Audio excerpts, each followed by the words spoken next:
ഋതു എന്താ കിടക്കാറായില്ലേ? ഓ ഒന്നും പറയണ്ടോ, നല്ല ക്ഷീണം. ഞാനൊന്ന് വാങ്ങിക്കട്ടെ. ഇവിടെ കിടക്കരുത്. എന്താ ഋതു ഇത്?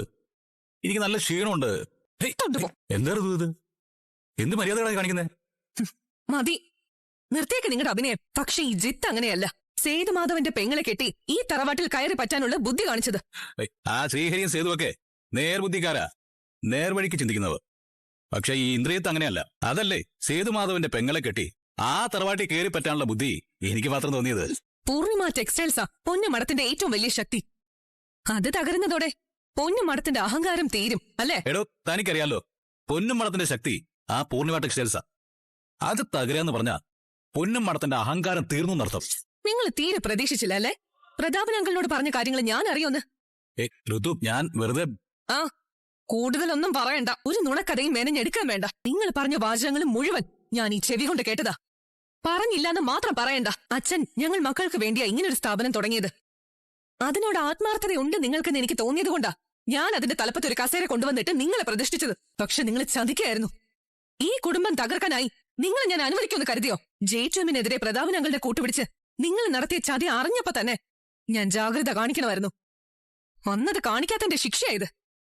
സാരമില്ല, ഇനിയും വൈകിട്ടൊന്നുമില്ല. കൊള്ളാം ഋതു, വളരെ നന്നായിട്ടുണ്ട്. എനിക്ക് ഇത് തന്നെ കിട്ടണം. സ്വന്തം വീട് പോലും ഉപേക്ഷിച്ച് എന്റേതായ എല്ലാ തിരക്കുകളും മാറ്റിവെച്ചിട്ട് നിനക്ക് വേണ്ടിയും ഈ കുടുംബത്തിന് വേണ്ടിയും നിന്ന എനിക്കിത് തന്നെ കിട്ടണം. നിങ്ങൾ നിന്ന ചരിത്രമാണ് ഞാനിപ്പോ എക്സ്പ്ലെയിൻ ചെയ്തത്. നിനക്ക് എന്താ ഋതു? പ്രതാപനെ പോലുള്ള ഒരു നമ്പർ 1 ഫ്രോഡ് വേണ്ടി ചേർന്ന് വേണോ എനിക്ക് എന്തെങ്കിലും ചെയ്യാൻ? J2Mന്റെ കാര്യത്തിൽ നിരപരാധിയായ എന്നെ പ്രതിയാക്കാൻ നോക്കിയ അയാളെ തന്നെ വീണ്ടും ഞാൻ കൂട്ടുപിടിക്കുമെന്ന് കരുതാൻ മാത്രം വിഡ്ഢിയായി പോയല്ലോ നീ. നിങ്ങളല്ല അങ്കിളിനോട് സംസാരിച്ചെന്നാണോ പറയാൻ പോകുന്നത്?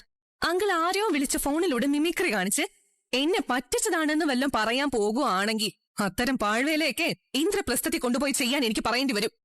ഞാനല്ല സംസാരിച്ചെന്ന് ഞാൻ പറഞ്ഞോ? ഞാൻ തന്നെയാ സംസാരിച്ചത്. അതെന്തിനു വേണ്ടിയാണ് ഞാൻ അങ്ങനെ പറഞ്ഞതെന്ന് നീ മനസ്സിലാക്കാതെ പോയി. അഴിമതിയിൽ മുങ്ങിക്കിടക്കുകയാണ് പൂർണിമ ടെക്സ്റ്റൈൽസിന്റെ ഓരോ സെക്ഷനും. ആരൊക്കെയാണ് അഴിമതിക്കാരെന്ന് എനിക്ക് ഊഹിക്കാൻ പോലും കഴിയുന്നുണ്ടായിരുന്നില്ല. നമ്മുടെ സ്ഥാപനം തകരാതിരിക്കണമെങ്കിൽ അഴിമതി നടത്തുന്ന ആരൊക്കെയാണെന്ന് എനിക്കറിയണം. അതിനുവേണ്ടിയാ ഞാൻ ആ പ്രതാപനെ കൂട്ടുപിടിച്ച് സ്വയം അഴിമതിക്കാരനായിട്ട് അഭിനയിച്ചത്.